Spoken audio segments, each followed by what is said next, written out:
Question: real estate in California. What the Seriously, can someone help? What's an escrow? What's an ARM? What is an REO? What is pre-approval? Can I get pre-approval? Why is inventory so low? Why are interest rates so high? Oh, interest rates not so high? How low is low? How not so high is right. Before you go down the road of questions, get expert help at championsofhome.com. California Association of Realtors. Who's your realtor? You know that thing where you get an amazing pair of shoes at a really great price and want to tell everyone about it? Yeah, so do we. Here at Designer Shoe Warehouse, we'll give you something to brag about, like the latest styles from brands you love, or the trends everyone's obsessing over, or shoes that make you feel like, well, you. So go ahead, show off a little. Find shoes that get you at prices that get your budget. Head to your DSW store or DSW.com today. DSW, let us surprise you. Hey everyone, it's Don, and I am using a recording that I did for another podcast, the Small Town Summit podcast.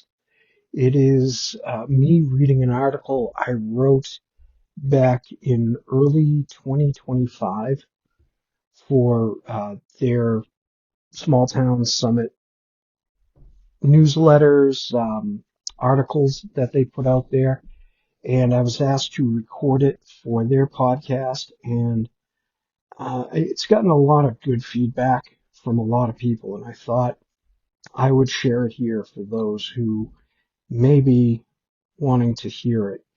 Also, if you like what you heard, go to smalltownsummit.com, subscribe. There's a lot of great articles there from a lot of great pastors that are doing stuff here in New England. All right, with that, I'll talk to you later. A hard lesson learned. When I am weak, then I am strong. Written and read by Donald McKinnon. In his second letter to the church in Corinth, Paul shares a deeply personal moment. He speaks of a thorn in his flesh, a persistent struggle that he begged the Lord to remove. But instead of taking it away, God offered Paul something even greater: wisdom. He taught Paul that his grace is enough, and that his power is most evident in our weakest moments. Paul explains, "But he said to me, 'My grace is sufficient for you, for my power is made perfect in weakness. Therefore, I will boast all the more gladly of my weaknesses, so that the power of Christ may rest upon me. For the sake of Christ, then, I am content with weaknesses, insults, hardships, persecutions, and calamities. For when I am weak, then I am strong.'" 2 Corinthians 12, 9 through 10. This wasn't just a theological point. It was a lived experience. Paul wanted the church to understand that even in pain, even in struggle, God is present, and he is powerful. Paul's transparency is a gift to the church, showing us that vulnerability in ministry is not failure. It's often the very platform God uses to display his strength. And that brings me to my own thorn. My thorn. I grew up loving Star Wars, baseball, comic books, and the Bible. My dad and I shared those moments. I'm what you might call the church trifecta: a pastor, a pastor's kid, and a pastor's grandkid.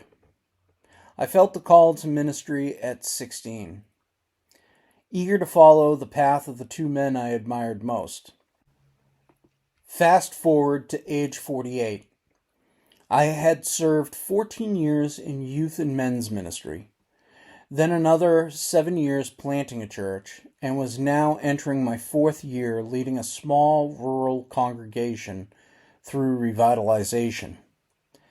We'd survived a global pandemic, a painful church split, and an exodus that left us with a fraction of our original people. The church building was old, tired, in need of major repair. Winter was coming in New England, and with it, doubt. Finances were tight, My health was declining, and my type A personality was screaming for control in a situation where there was none. My wife, Natalie, ever the voice of faith, reminded me that the Lord was still in control, but I struggled to believe it. Pastors I trusted told me I needed a sabbatical. I hadn't had one in over 7 years, save a single vacation. I just didn't think we had the margin. Then came the breaking point. I could barely walk. My knee gave out. The pain landed me in the ER. Blood sugar near 500. Severe septic infection.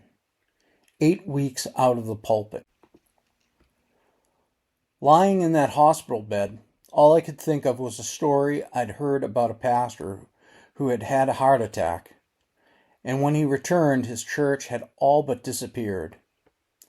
But that's not what happened at Legacy Church. The Spirit moved.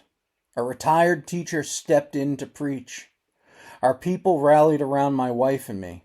They bought meals, covered groceries, loved us in ways we never imagined. They didn't just survive my absence, they grew. And so did I. That still small voice came in my weakest moment. They are listening. Trust that they are growing in faith. It's not about the size of the church, but the size of their faith. I wept. I had doubted them. I had doubted him. Lesson learned. Size matters not. Look at me. Judge me by my size, do you? Yoda. That line, spoken by the Jedi Master to young Luke Skywalker, holds more truth than we might expect. Luke was looking for a warrior, but the Master before him didn't match the image in his mind. And we, as pastors, too often fall into that trap. We judge by numbers, by appearance, by control. God reminds us again and again that he values differently than we do. Trust in the Lord with all your heart, and do not lean on your own understanding. In all your ways acknowledge him, and he will make straight your paths. Proverbs 3:5-6. For the Lord sees not as man sees. Man looks on the outward appearance, but the Lord looks on the heart. 1 Samuel 16:7b. I had believed that we had to be, quote-unquote, big enough to do ministry the, quote-unquote, right way. But the Lord showed me all he needs is a few faithful hearts. Even a remnant can be a powerful church when it's filled with people surrendered to him. We lost some, but we gained more. More love, more unity, more strength. The same people who were once hurt and hesitant have become family, welcoming others in, serving joyfully, and even caring for their shepherd. This year we're focused on evangelism and growing discipleship. And for the first time I see it. People stepping up, leading, ready to be used by God, not because of me, but because God's grace is sufficient. Pastors, leaders, shepherds, hear me. It's not about your strength. It's not about your numbers. It's about the hearts God is shaping around you. And it's about your willingness to trust him. When everything feels like it's falling apart, God is building your team. He is growing your people. And he is never more powerful than when you are at your weakest. May the Lord bless you, sustain you, and open your eyes to the ones he's raising up right beside you.